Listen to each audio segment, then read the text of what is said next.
요즘은 제가 잘 모르겠습니다만은 그 전에 한국 드라마를 보면 잘 이해 안 되는 장면들이 있습니다. 특히 부자들이나 아니면 권력이 있는 사람들의 가족이 병이 나서 병원에 가서 진찰을 합니다. 그렇게 진찰을 하고 난 다음에 의사가 진단하기를 아주 어려운 병이고 그리고 위험한 병이라고 그렇게 진단을 해서 혹 죽을 수도 있겠다라고 이야기를 하면 그 가족 중에 한 사람이 의사의 멱살을 잡는 거죠. 그리고는 절대로 그럴 리가 없다고 말하면서 만일 이 가족이 잘못되면 내가 당신을 가만두지 않겠다고 윽박을 지르는 그 모습입니다. 여러분도 혹시 기억을 하시는지 모르겠어요. 근데 그런 모습이 정말로 이해가 되십니까? 이게 이 절대적 권력을 가지고 있는 왕의 이야기를 다루는 사극에서는 정도가 좀 더 심하죠. 어이가 왕을 진찰하고 난 다음에 그 왕에게 불치의 병이 걸렸다고 그렇게 진단을 내리면 그러면 그 진단을 내린 것 때문에 어이는 벌을 받게 되고 또 그것을 알리는 것을 굉장한 죄인으로 생각하고 죄로 생각하고 그것을 고하는 경우들을 볼 수가 있습니다. 그 심정을 제가 이해 못하는 것은 아니지만 그와 같은 반응은 결코 이성적이라고 말할 수는 없을 겁니다. 물론 의사의 그 선언 때문에 병이 생겼다고 생각한다기보다도 어쩌면은 그 절실한 마음, 다른 어떤 것도 의지할 수 없는 상황에서 제발 그 의사 선생님이 좀 고쳐주었으면 좋겠다는 그러한 유일한 소망이 의사에게 있다는 그 절실함의 그 표현일 거라고 생각을 합니다. 그래서 그것을 받아들이고 어느 정도 시간이 지나고 나면 묻는 두 가지 질문이 있습니다. 왜 그 병이 생겼지요? 하는 겁니다. 원인을 알고 나면 혹시 고칠 수 있을까 생각되기 때문에 그럴지도 모르겠어요. 그리고 또 다른 질문이 있다면 혹 고칠 수 있는 방법은 있을까요? 라는 질문을 합니다. 결과를 바꿀 수 있지 않을까라는 희망을 이야기하는 거죠. 이럴 때 너무 안타깝지만 늦었습니다. 너무 늦었습니다라고 말하는 그 의사의 말이 굉장히 야속하게 들리고 무정하게 들립니다. 거짓이라고 할지라도 가능성이 없다고 할지라도 아니 그냥 한 1%, 2% 정도의 그 가능성이 있다고 하더라도 그래도 그 신라 같은 그 가능성을 붙들고 싶어하는 가족들에게 어렵기는 하겠지만 뭐 한번 해봅시다라든지 괜찮을 겁니다라고 말해주는 것이 오히려 마음에 더 평안이 되기도 합니다. 이스라엘 백성들의 경우에 있어서 당시에 그 바벨론, 유다 백성들에게는 바벨론이라고 하는 이 신흥 강대국이 이 유다 백성들을 위협하고 예루살렘에 쳐들어올 때 그때 그들은 정말로 유다 백성들에게 두려움을 갖게 만들기에 충분했습니다. 하지만 그러한 상황에서 유다 백성들은 언제나 믿는 것이 있었죠. 이스라엘 백성들은 사실은 한 번도 여호와를 떠난 적은 없습니다. 그들은 고난과 환난 가운데 바알을 찾아가서 바알에게 도움을 청한 적이 없었고 외세의 침략이나 아니면 그 민족적으로 재앙을 만났을 때마다 그들은 하나님께로 돌아갔습니다. 사실 이스라엘 백성들의 문제는 여호와가 아닌 바알 신을 섬겼거나 아세라 목상을 섬긴 것이 문제가 아니라 그들은 언제나 두 주인을 섬겼다는 것이 문제입니다. 적어도 구원에 있어서 그 백성을 구원할 수 있는 하나님, 그 조상의 하나님은 언제나 여호와라는 것을 잊지 않았지만 이 땅에서 먹고 사는 문제를 위해서는 그리고 쾌락을 위해서는 바알신을 함께 섬겼던 것이 그 백성들의 문제였습니다. 그러니까 평소에 편안할 때는 들은 척도 하지 않았다가도 상실의 시간이 되고 나면 이스라엘 백성들은 그들이 가야 할 곳을 알고 있었기 때문에 여호와께로 돌아왔습니다. 그들에게는 돌아올 곳이 있었기 때문에 그렇습니다. 이제 이스라엘 백성들, 유다 백성들은 바벨론으로 돌아갈 준비가 되어 있었어요. 그런데 이번에는 달랐습니다. 너무 늦었다고 말하는 선지자가 나타났기 때문에 그렇습니다. 일반적으로 이스라엘 백성들, 유다 백성들이 하나님께로 돌아가기를 원하면 그때마다 나타났던 선지자들이 했던 메시지가 있었잖아요. 그들은 언제나 말하기를 너희는 이제 이 고난과 환난 가운데 있으면서 애굽의 말들을 의지하지 말고 바벨론의 병거를 의지하지 말고 오직 여호와 하나님만 의지하라. 오직 여호와 하나님께로 돌아오면 하나님께서 너희에게 복을 주시고 너희를 지켜주실 것이며 너희들의 이 재앙에서 너희들을 건져주실 것이라고 그렇게 선지자들은 말했잖아요. 그러면 이스라엘 백성들은 그 음성을 듣고 여호와께로 돌아왔거든요. 이제 이스라엘 백성들이 돌아올 준비가 되어 있었는데 참 선지자라면 이제 바벨론에 의지하지 말고 여호와를 의지하라고 말해야 하는데 예레미야 선지자가 나타나서 말하기를 너무 늦었다고 말하는 것 같다는 말입니다. 바벨론에 항복하라고 말하는 겁니다. 너희들의 고난이 길 것이고 그리고 또한 이 엄청나게 긴 시련의 시간들이 있을 테니까 바벨론에 항복하라고 말하는 겁니다. 거짓 선지자임에 틀림이 없을 거라고 생각을 했을 거예요. 하지만 바벨론의 힘은 워낙에 강력해서 마침내 예루살렘을 함락시키고 말았고 예루살렘에 있던 많은 유대인들이 유다 백성들이 바벨론으로 포로로 잡혀가게 되었습니다. 이렇게 포로로 잡혀가 있는 이 유다 백성들에게 오히려 하나냐야라는 선지자의 말이 훨씬 더 위로가 되고 평안의 말이었을 것이라고 생각합니다. 하나냐는 말하기를 우리가 지은 죄가 크기 때문에 이 극심한 고난을 당하게 되었고 어려움을 만나게 되었지만 하나님께서 말씀하시기를 2년 안에 우리가 다시 돌아가게 될 것이라고 그렇게 주님께서 말씀하셨으니까 힘들지만 2년만 견디자. 그러면 우리는 예루살렘으로 돌아갈 수 있을 것이다 라고 하나냐 선지자가 말을 했어요. 이 말이 얼마나 위로가 되었을지, 이 말이 얼마나 참 힘이 되는 말인지, 빈말이라고 할지라도 하나냐의 말은 사실 고마운 말이라고 말할 수도 있을 것 같습니다. 저도 목회를 하면서 그렇거든요. 교인들이 어려움을 당하거나 힘든 일을 만나면 하나님이 도와주셔서 다 해결될 겁니다. 아무 걱정하지 마세요. 고쳐주실 겁니다. 분명히 다시 일어서게 될 것입니다. 라고 말하고 싶어요. 정말로 그렇게 말하고 싶어요. 그런데 그렇게 제가 자신 있게 말할 만큼 정말 그렇게 될까라는 일에 대해서 확신이 없다는 것도 문제이지만 그것보다 저의 마음에 더 불편하게 여겨지는 것이 있다면 우리가 궁극적으로 추구하는 것은 이 땅에서 그냥 단순히 잘 되는 것만은 아닐 텐데 라는 생각이 들기 때문에 그렇습니다. 그래서 잘 될 겁니다라는 말보다 잘 되든지 잘 되지 않든지 우리는 하나님을 신뢰하면서 이 시간을 잘 견뎌내야 됩니다라는 말을 오히려 해주고 싶죠. 하지만 교인들이 들을 때는 그 말이 좀 무정하게 들릴 수도 있지 않겠습니까?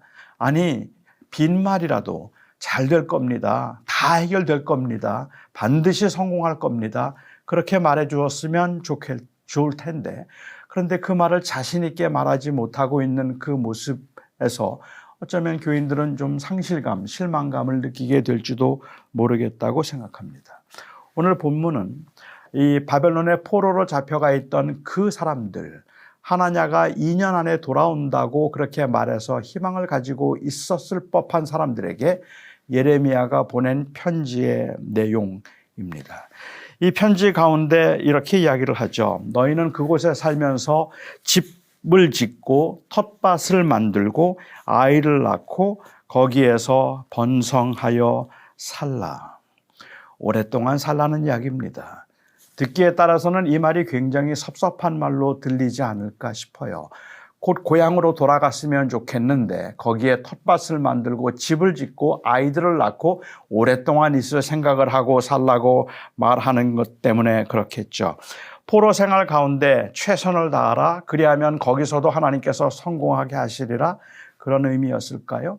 아마도 그런 관점에서 우리가 성경을 읽으면서 오해했던 사람들이 요셉이기도 하고 다니엘이기도 하겠다는 생각이 듭니다.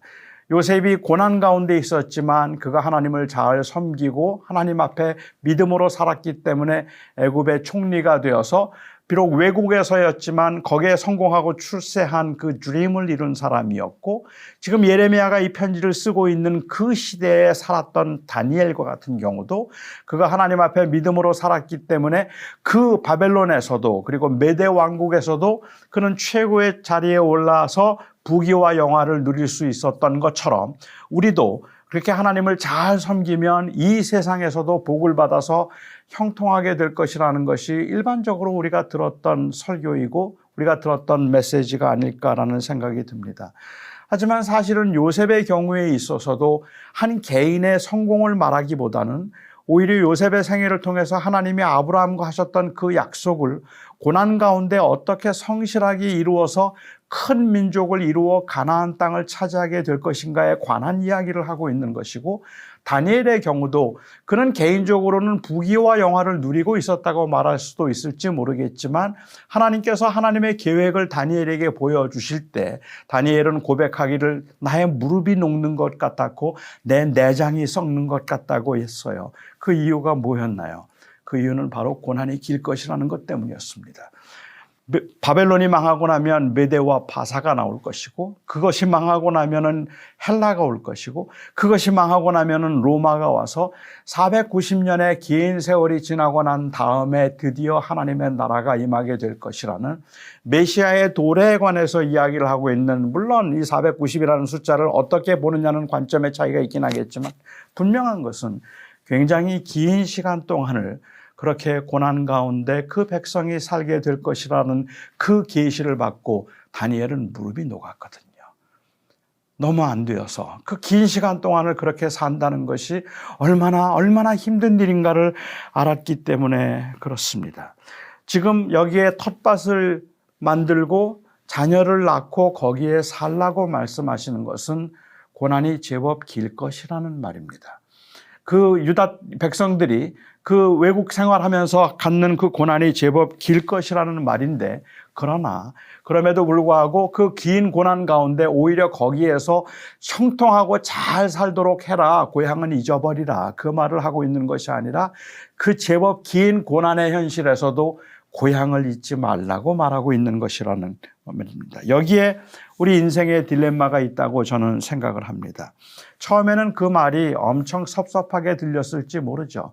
2년 안에 돌아간다고 이야기를 할 때 그게 희망이었고, 제법 긴 시간을 그 고난 가운데서 외국 생활을, 포로 생활을 해야 된다고 말할 때 그게 섭섭하게 들렸을지 모르겠지만, 그렇지만 시간이 지나면서 섭섭하게 들리지 않을 만큼 이 바벨론 생활에 점점 익숙해져 가는 것이 문제였다고 말할 수 있겠습니다. 저는 고등학생 때 미국에 왔어요. 미국에 오면서 저는 제가 미국에 가는 것을 인하여서 슬퍼하던 친구들에게 했던 말이 있습니다. 내 10년 안에 돌아오겠다. 10년 안에 공부 다 마치고 그리고 내가 성공해서 돌아오겠다라고 그렇게 약속을 했거든요. 그리고 처음에 미국에 와서는 거의 매일 우는 거죠. 빨리 내가 공부를 마치고 돌아갈 거다라는 그러한 생각을 하면서 거의 매일 울기도 했습니다. 그렇게 지금 50년을 살았습니다. 지금은 갈 수 있습니다. 지금은 한국에서 또 오라는 사람들도 많이 있는데, 그런데 문제는 이제는 다시 한국으로 돌아가는 게 겁이 날 만큼 여기 생활에 아주 익숙해져 버렸다는 것입니다. 70년의 시간은 어찌 생각하면 참 애매한 시간입니다. 훌훌 그냥 떠나버리기에는 정도 많이 들었고 쌓아놓은 것도 많이 있으니까 그냥 버리고 가기도 아깝고, 그렇다고 해서 그냥 그것을 그냥 여기서 그냥 계속 오랫동안 살 수 있는 것도 아니니까, 그러니까 이 시간이 당시 이스라엘 백성들, 유다 백성들에게는 참 애매한 시간이었겠다 싶은데, 어쩌면 여기에 바로 이 제자들의 딜레마가 있지 않을까 생각합니다. 세상에 있지만 세상에 속하지 않았다는 이 그리스도인의 치열한 긴장이 그 안에 있는 거죠. 우리는 이 땅에 사는 동안에 세상에 있기 때문에 세상에서 조금 더 성공하는 삶을 살고 싶고, 그렇게 성공해서 조금 더 편안하게 살고 싶으면 그냥 여기에 있어도 좋겠다는 그러한 생각이 들기도 한다는 말입니다. 우리는 세상에 속하지 않았기 때문에 이 땅에서 우리가 세상에 있는 것들을 세상에서 함께 살아가고 있음에도 불구하고 세상과 엄연하게 차별화된 삶을 살아야 할 텐데 그렇게 살아가는 것이 너무 버겁고 힘들기 때문에 느끼는 그 치열한 긴장이 있습니다. 저는 여기에 교회와 교인의 사명이 있다고 생각합니다. 교회가 세상에 존재함을 사명으로 생각하지 않고 본향을 잊어버리면 성공과 부흥이 마치 하나님의 축복인 것처럼 이 땅에서 영원히 누릴 수 있는 그러한 그 만족인 것처럼 우리는 거기에 안주할 수 있다는 말입니다. 하지만 우리는 이 땅에 살아가면서 성공하기도 하고 부흥하기도 하고 교회가 잘 자라기도 하고 우리 개인의 삶에서도 번영과 풍요로움을 경험할 때가 있다고 할지라도 그것은 우리가 이 세상에 사는 존재의 목적이 아닙니다. 우리에게는 돌아가야 할 본향이 있기 때문에 그렇습니다. 교회는 여기에 있어야 하지만 여기에 속하면 안 되는 교회입니다. 안 되는 것이 바로 교회입니다. 그러면 어떻게 살아야 할까요? 예레미야서 이 다음에 나오는 30장부터 33장까지를 일반적으로 사람들은 부를 때 위로의 책이라고 부릅니다. 위로의 책이라고 부르는 이유는 고난이 있지만 하나님께서 반드시 회복시키실 날이 있음을 말하고 강조하고 있기 때문에 그렇습니다. 31장 23절에서 26절 말씀만 제가 잠깐 읽어드릴게요. 만군의 여호와 이스라엘의 하나님께서 이와 같이 말씀하시느니라.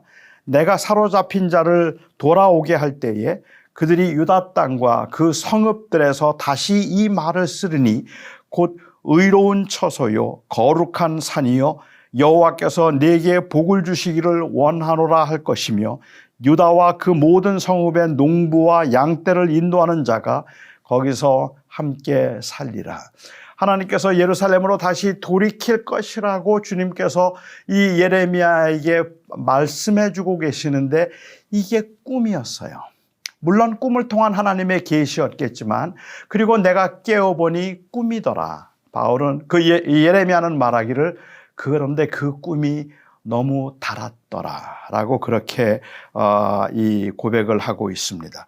이 다시 돌아가게 될 것이라는 그 위로를 받으면서 예레미야는 정말 오랜만에 아주 단잠을 잔 것 같습니다. 잠에서 깨고 나면 또다시 그 고난, 포로 생활이라는 그 현실이 이 눈앞에 와 있겠지만 그렇지만은 잠깐이라도 단잠을 자고 나니 힘이 생겼습니다. 그 단잠을 통해서 위로를 얻었기 때문에 그렇고 그 단잠을 통해서 진정한 우리가 바라봐야 할 쉼이 무엇인가를 그가 경험했기 때문에 그렇죠. 저는 이 세상에 있지만 세상에 속하지 않은 그리스도인들, 교인들에게 우리가 하는 예배가 바로 이와 같을 것이라고 생각합니다. 버겁게 세상을 살아가고 있기는 하지만 우리의 원함은 본향이기에 일주일에 한 번이라도 그 본향을 그리워하는 그 사람들이 함께 모여서 예배하는 이 시간이 저는 우리에게는 단잠을 자는 시간과 같다라고 생각합니다.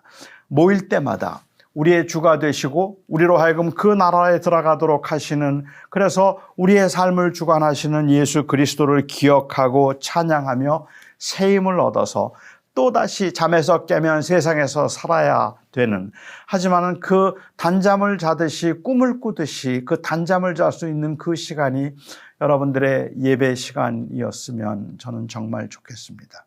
우리가 주일날 예배를 하고 일주일에 한 번씩 성도들이 같이 모여서 예배를 하는 그 시간은 바로 우리에게 주실 그 영원한 하나님의 나라, 그 나라를 소망하며 이 땅에서 하나님의 백성으로 살아가고 있는 우리의 정체성이 무엇인가를 다시 리마인딩 해주는 것이 바로 예배라고 생각합니다. 그래서 우리 그리스도인들이 여러분들이 이 예배의 시간이 마치 단꿈을 꾸듯이 일주일 동안의 그 피곤하고 일주일 동안의 그 곤고한 그 삶에서 사역에서 지치고 삶에서 지치고 그리고 또한 우리의 주변에서 발생하는 여러 가지 많은 일들로 인하여서 불안과 두려움이 엄습해서 내가 이러다가 여기에서 아무것도 못하겠구나라는 그러한 생각이 들기도 하고 마치 패배자와 같은 그러한 그 이 좌절과 실망감이 생길 때 우리가 함께하는 이 예배를 통해서 그리스도를 온전히 영화롭게 하고 예수 그리스도가 우리의 주님이심을 다시 한번 기억함으로 다시 새 힘을 얻는 시간, 마치 예배가 예레미야가 꾸었던 그 단잠과 같이 그 단시간이 되었으면 얼마나 좋을까 하는 그러한 간절한 마음이 있습니다. 상대적으로 우리가 이 세상에서 살면서 느끼는 성취감과 또한 패배감, 우월감과 열등감, 그 자랑과 낙심, 이와 같은 것들에 우리가 함몰되는 것은 어쩌면 우리가 본향을 잃어버렸기 때문인지도 모릅니다. 우리가 이 세상에서 잘 될 때에 그 잘됨에서 우리가 교만해지는 것은 어쩌면 우리가 본향을 잃어버렸기 때문일지도 모르고, 세상에서 잘 안 될 때에 그 안됨을 인하여서 낙심하게 되는 것도 어쩌면 우리가 본향을 잃어버렸기 때문인지도 모르겠다고 생각합니다. 그런 우리들에게 하나님께서는 이 교회를 허락하셨고, 교회를 통하여서 성도들이 모일 때마다 주의 이름을 부르며 예배하도록 주님께서는 말씀하셨습니다. 이것은 율법적인 명령이 아니라 우리를 향한 엄청난 위로의 말씀입니다. 우리에게 단잠을 주시는 것 같은 시간이 바로 우리들의 예배의 시간이라고 볼 수 있을 것 같아요. 텃밭을 만들고 아이를 낳으라고 했더니 본향을 잃어버린 그 모습, 70년이 길어 보이지만 그럼에도 불구하고 끝이 있는 시간일 텐데, 마치 그 70년이 끝인 것처럼, 이 땅에 살다가 가면 그만인 것처럼 그렇게 우리가 이 세상을 살아갈 수 있잖아요. 어쩌면 그렇게 살아갈 수밖에 없을 만큼이나 사는 게 하루하루가 각박하잖아요. 그런 여러분들에게 저는 감히, 여러분 이 시간을 절대로 놓치시면 안 됩니다. 아무리 바쁘고 피곤하고 힘들고 그리고 우리를 우울하게 만드는 일들이 많더라도 예배의 본질은 결국은 우리로 하여금 다시 한번 우리가 누구인가를 깨닫게 하는 것이고, 우리의 본향을 다시 바라보게 만드는 것, 그것이 바로 예배의 본질입니다. 저는 2025년도에 여러분들이 여러분들의 삶의 현장에서 이 예배에 성공할 수 있기를 바랍니다.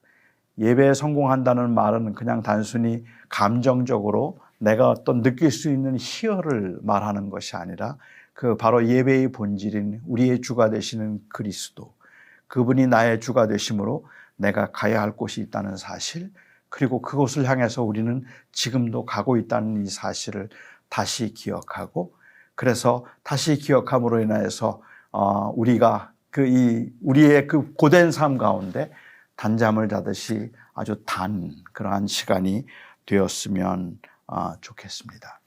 일주일에 한 번이라도 이 예배에서 우리가 성공함으로 인하여서 저와 여러분의 삶 가운데서 그리스도의 주되심이 아름답게 드러날 수 있기를 소망합니다.